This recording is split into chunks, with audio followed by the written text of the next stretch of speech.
E a gente estava até conversando nos bastidores, que eu achei muito interessante e também muito revoltante a situação que você conta, que mandaram você embora porque disse que você não estava rendendo no trabalho como você deveria. Você pode relatar um pouquinho essa situação para quem está em casa? Foi muito assustador. O que acontece? Eu atualmente trabalho com o direito das pessoas com deficiência, mas a minha formação foi em direito tributário. Então, eu trabalhei sempre com empresas, grandes empresas, eu trabalhei em escritórios bastante renomados.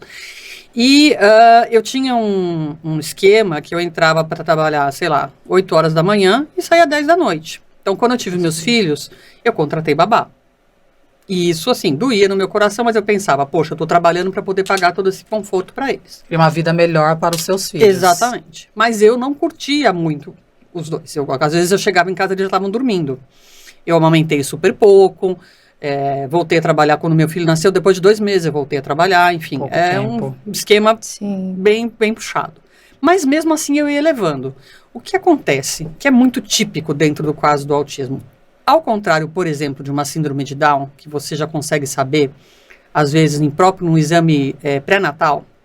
Ou já fica sabendo no pré-natal. Já é possível. Tem um exame que com 21 semanas você faz, chama translucência nucal. Eles medem a nuca da criança e veem se tem alguma questão. Então, muitos dos pais das pessoas que hoje em dia têm síndrome de Down foram preparadas durante a gestação. O autismo não. A criança nasce teoricamente, como se fala no popular, perfeita. Hoje em dia, eu sei que não existe conceito de perfeito. Sim. Isso é uma bobagem. Mas, enfim, a criança não nasce com nenhuma deficiência aparente. Então, você não sabe o que está acontecendo. No caso do meu filho, tinha um atraso de fala, eu justificava dizendo que ele era menino e não menina, enfim, você vai demorando. Sim. O diagnóstico dele veio mesmo com 3 anos. Então, você imagina que durante 3 anos, você percebe que tem alguma coisa diferente, mas você não sabe exatamente o quê. Então, o que acontecia? Eu tive que ir em muitos médicos, em fonoaudiólogos, em psicólogos. Então, eu tinha que me ausentar do escritório para poder estar levando o meu filho para ser avaliado. E por conta disso, eu realmente não ficava mais das 8 até as 10 da noite. Eu chegava às vezes às 9, porque das 8 às 9 eu era atendida pelo... Gente, mas das 8 assim, você ficava às 10 muito da tempo. Noite. Às 10 da noite. De qualquer maneira. 8 às 10 da noite. Sim, absurdo. Tranquilo. Gente, é um absurdo. Mesmo muitas horas de trabalho situação. e o empregador não tem essa flexibilidade com o ser humano. É uma coisa, assim, absurda. Não, isso foi surreal. E é engraçado quando você está numa situação dessa de abuso, porque isso é um abuso. É um abuso. Você não percebe. Por quê? Porque você é bem remunerado. Então você fala assim, tem um ditado que diz, pagando bem que mal que tem. E você vai aguentando. Aí quando vem a grana, você, eu vou pagar isso, vou conseguir fazer isso. Tudo bem, vou viajar. Eu viajo uma vez por ano, mas aí é uma ilusão, tudo. Né? É uma ilusão. É uma ilusão. E aí o que aconteceu? Eu tive que começar a me ausentar e um dia me chamaram, falaram, olha, a gente queria saber como está seu filho. Primeiro eu achei aquele assunto, porque vocês já estão vendo que eu trabalhava num esquema que ninguém queria saber como estava meu filho. Eles queriam que eu trouxesse resultado. Sim. Então eu já sei, muito estranho aquela pergunta, como é que vai o seu filho? O que eles têm a ver com isso? Enfim, foi desenrolando a conversa, chegaram a sugerir, ele tem pet? Eu falei, eu não entendi na hora. Eu falei, pet... Sim, bichinho de estimação. Eu falei, porque eu pensei, será que é um exame que chama PET? Na hora, isso aí também tanta coisa. Tem um exame que chama PET scan, por exemplo. Falei, de repente, sim. Não sei o que eles estão falando. Aí eles, tem PET? Eu falei, tenho PET. Por quê? Não, porque disseram que é muito bom para autista. Ai, não acredito. Nossa. Eu falei, que essa conversa tá tomando esse rumo? Bom, enfim, foi. Chegou no final, eles falaram, então, sabe o que acontece? Teu filho tá com quantos anos mesmo? Na época ele tava com 4 anos. Falei, tá com 4 anos. Então, agora ele vai começar a avançar pro fundamental, daqui a pouco vai ser alfabetizado. Você acha que não seria importante você ficar mais tempo com ele? Óbvio que sim.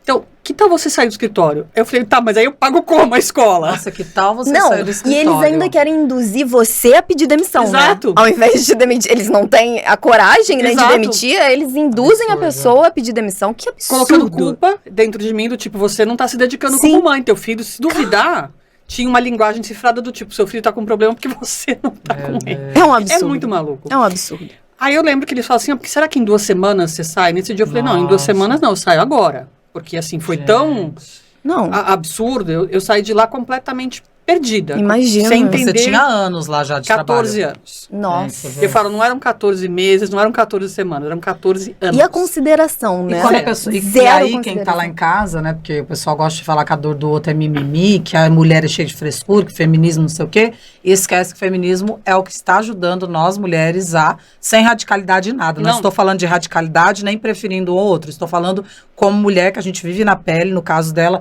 ainda mais nessa situação, não é verdade? Sim. Como que a pessoa faz isso com uma mulher que é mãe, que é dedicada ao filho, que tinha que ser admirada, remunerada muito mais, trabalhar muito menos e ajudada, no caso desse, ainda passa pelo que ela passou. Exatamente. É essa sensação. Quando fala que não tem machismo, né? Tremendo, tremendo. Eu primeiro que eu trabalhava numa equipe onde só tinham homens, só tinha eu e uma outra mulher que não era casada e não tinha filhos. Então, assim, você não está rendendo mais. Mas tem pesquisa sobre isso até hoje, que eles falam sobre quando que as perguntas são muito ofensivas, que já pergunta, você tem filho? Pretende engravidar? Sim. Se tem, não sei, tem alguém que cuida? E quando é o pai, ai, que legal, você cuida, olha, e a mãe? Nossa, que bonito. Meio que, não fala assim, mas é como se falasse, nossa, que lindo que você cuida, então você vai ser contratado, porque você é um pai, você cuida do seu filho, né? Sim. Agora, quando é a mãe, não dá. Não, e eu vi uma situação de uma amiga agora, que ela foi demitida porque ela se impunha muito. Ela colocava muita opinião dela. Ela foi demitida por homens, né? Claro, porque ela tá atrapalhando. Ela tinha que ficar ali figurativamente. Cruzar as perninhas e ficar caladinha. Ai, tá bom. Cumprir a cota da mulher, né? Dizer, ó, nós temos mulheres na nossa equipe. Sim. Mas você sabe que isso é uma coisa muito interessante. No judiciário a gente tem visto muito. Há cerca de um ano atrás, um pai que não tinha com quem deixar a criança levou o filho para o julgamento. E ele tinha que fazer uma sustentação oral. Se eu não me engano, foi no STJ. Talvez eu me engane, vocês me desculpem. Mas foi num tribunal. E todo mundo achou muito fofinho ele ser pai e estar ali com o filho. Então, inclusive, deram preferência para ele poder fazer a sustentação oral primeiro, porque ele estava ali com a criança.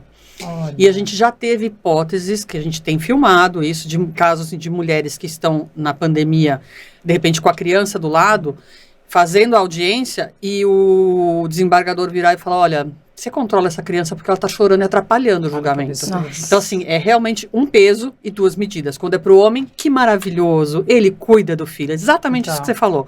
E quando é com a mulher, ela não sabe nem controlar um bebê que está chorando. E não adianta falar que não tem essa diferença, porque essa diferença é gritante em tudo que acontece. O caso que teve da moça que infelizmente lá do Uber, né, que fez, a moça desmaiou, enfim, que ela ainda foi culpada de ter sido abusada e ter passado tudo que ela passou, porque eles deixaram ela, tipo, como que um ser humano deixa alguém jogado na calçada, porque eu tô trabalhando, então. E foi uma sucessão de omissões de homem, né? Então. Foi do irmão que não atendeu. Aí fala assim, mas daí tem o homem lá em casa pode falar, nem todos, até porque nosso pode, né, doutor André Freitas, enfim, que é um homem sensacional, uma pessoa maravilhosa, não tô aqui para puxar saco de ninguém, mas realmente ele é um ser humano incrível, é um homem incrível.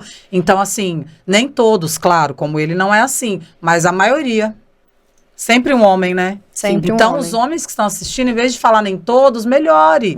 Olhe a atitude de um que faz isso e faça diferente, que é assim que vai mudar. Exato, e na mesa de bar, dê um toque nos amigos, até porque exatamente. Se você não tem uma esposa, você certamente teve uma mãe.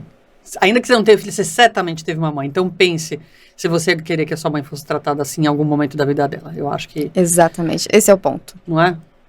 Todo mundo saiu de uma mãe, né? Porque aqui ninguém quer inimigo, ninguém quer que um seja mais do que o outro, que isso aqui não é uma guerra. Não. É para melhorar, é para mudar essa situação.